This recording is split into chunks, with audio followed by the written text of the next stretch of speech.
Hello again. Today is March 19th. It's the 10th week of the legislative session. So again, this week I'm going to focus on the budget quite a bit in this video and in the newsletter. So you'll see in the newsletter we passed the fast track supplemental budget last week. So this was these are monies that are required because the department's overspent in this fiscal year, and so they need more money. It's kind of like your child who you give an allowance to and they come back and say, I need more. So that's what that supplemental was. There's a link you can click on to actually read it.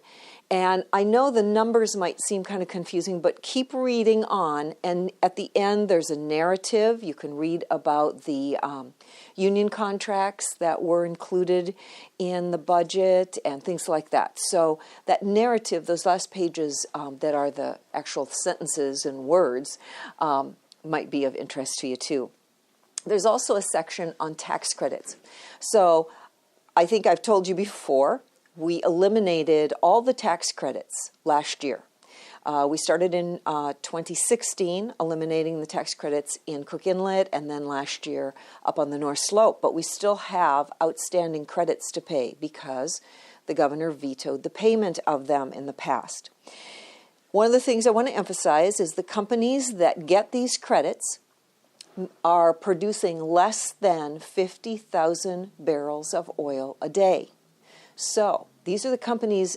Here is a list of the companies that don't get the tax credits: BP, ConocoPhillips, ExxonMobil, Hilcorp.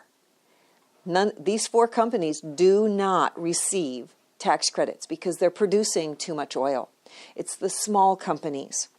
So one of the proposals that the governor is making is, in order to pay off the credits that we owe, and it's between $800 million and $1 billion, we could bond for this. And the companies would agree to take a lesser value. So instead of a whole dollar, they would take 90 cents or 95 cents. It would be their choice in terms of how much of a reduction in the value they would take, and that would map out into how quickly they received their money. But in any case, we would save about $145 million if we were to go forward with this bonding proposal that the governor is making. So rather than paying off the billion, let's say there was $1 billion, we would be paying off 55 million. So it does benefit the state in that we pay off those credits that are due. It's a debt, and it's counting against us in the bonding market, in our credit rating. So to pay these off is a good thing. It's good for the companies because they've been waiting for this money. They've made investments. They're waiting to have that income to make further investments. And by the way, part of the agreement they would be making through this bonding proposal, they would agree that the money they received for these tax credits would be reinvested in Alaska. So it's kind of an interesting idea, but regardless, the value of the credits is reduced so that actually at the end of the day, the people that are paying the interest on this bond, on the bonds to pay these tax credits, are the companies themselves. The state of Alaska is actually held harmless. So it's a pretty interesting idea. I've also included in the newsletter the most recent report on the tax credits. That will tell you who is receiving the money. So take a look at that letter. I think it's 3 pages long, but the main content is on page 2. You'll see the list there of companies and individuals who received the tax credits last year and also the ones that are receiving it this year. Some of the credits that are owed will be potentially purchased by the large producers. Remember those 4 that don't get the tax credits: BP, ConocoPhillips, ExxonMobil, and Hilcorp. they have an opportunity to actually buy a tax credit from one of the smaller companies and then use the value of that tax credit to pay off some of their taxes. So the large companies actually kind of help out the state by purchasing some of those tax credits. So that's helpful too. A big feature in the newsletter is the spring revenue forecast. So today in Senate Finance, I attended the presentation of that revenue forecast. The Department of Revenue and Department of Natural Resources are projecting that in the next 5 years, a barrel of oil will be valued between $63 and $69 per barrel. You'll see that on slide 11. The link to the PowerPoint is there, so slide 11 will show you that.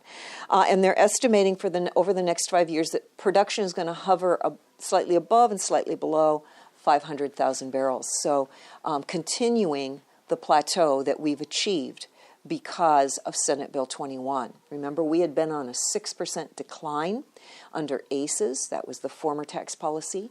Then the citizens, agreed with the legislature in tax policy changes that were made. We call those Senate Bill 21. That was the bill that it was.